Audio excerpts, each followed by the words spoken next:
asked Coach Norvell about this earlier. Can you just talk about the fumble and the offside call and your perspective on it? Yeah, the muff punt at the end of the half, obviously, a tough situation there for Weezy. He was calling for a fair catch. We major point of emphasis every time you're in that situation in terms of a fair catch is making sure not only with your arm action but also verbally communicating that. And then everybody on the field having the opportunity to echo that communication because it can't just be on one guy. And Q didn't get it. He got knocked into where Weezy was, and it was an unfortunate situation, obviously, that became a critical play in the game. Seemed like more pass rush opportunities this week than the last couple. How do you think the defensive end group did with those opportunities? I thought you could feel some pressure show up. Obviously translated into I think 3 sacks with the front, but I think you did see more of an impact in terms of that. There were some quarterback hurries, balls having to come out.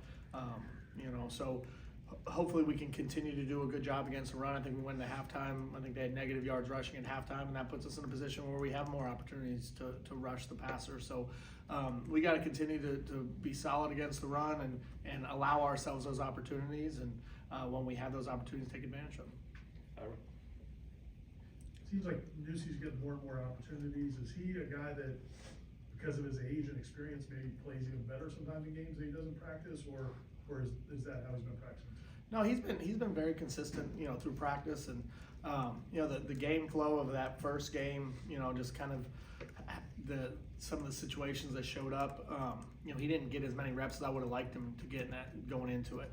But really, the last 2 games, he coming out in the 30s and 40s in terms of total play count. That's about where I would like everyone to be, really, to be honest with you. And I think he's going to continue to increase his role because he does bring a veteran presence, but he also brings kind of a toughness and a leadership, and I think it's something that this defense needs and our football team would need.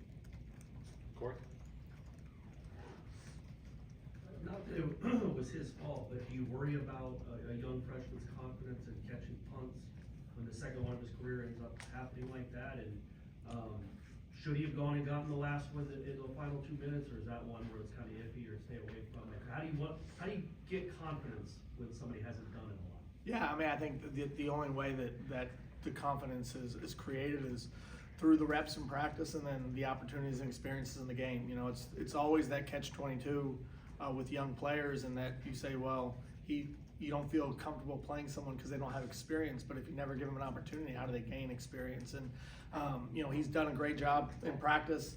Does give us confidence of how it's going to translate in the game, and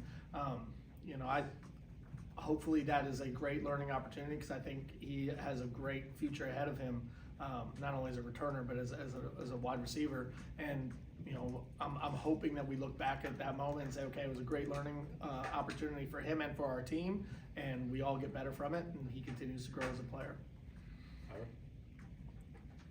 It seemed like it was more in this game, probably game plan wise, or could be my imagination, but it seemed like there were more plays where the ends were maybe dropping into coverage or looking to get in passing lanes and things like that.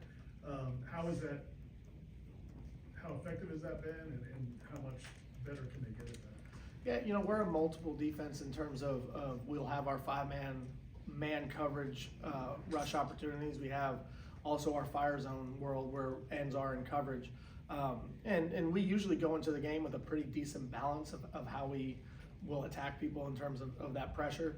There are a couple 3rd downs I'm sure that you're thinking too, where we did use some of that fire zone coverage.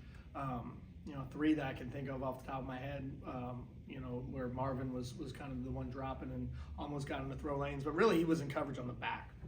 He just happened to be in that spot because the back stayed in the protection. But that's a part of the tools that we use defensively, and it can be very effective. Obviously, those 3 plays that I'm thinking about specifically, 2 of the 3 worked, but it wasn't for the lack of the pressure execution. Anything else? Is there, in terms of the rotation on the defensive line, some of the young guys have gotten some opportunities. As the year goes on, do you expect more of those guys to earn opportunities to get in the rotation, or what you guys have gone with pretty much gonna be it? Well, I mean, with every game week, we go into it with the mindset of, well, what do we gotta do to put ourselves in the best position to be successful? And, in some cases, it could be giving guys opportunities, in other cases, it's staying with some of the guys that you've been with. You know, but it's gonna be obviously always week to week in terms of just putting guys in the best position to give you a chance to be successful and win the game that day. Corey?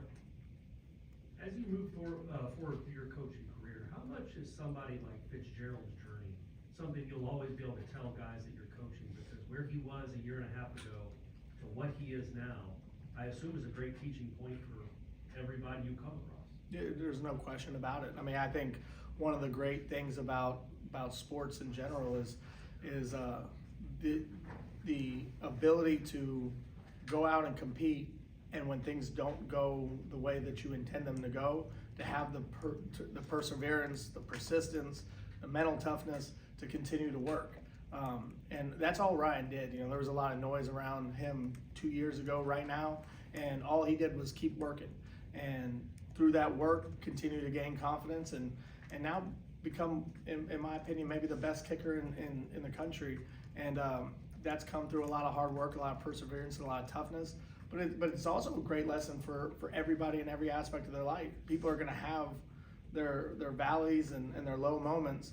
It's the response in those moments, and heck, you could use that same metaphor for where we are as a football team right now. Like, you're going to have those times that you're going through things that are tough. It's how you respond to them and how you continue to work, and that mindset that's going to allow you to come out of it. Anything else for JP? Okay, thanks guys.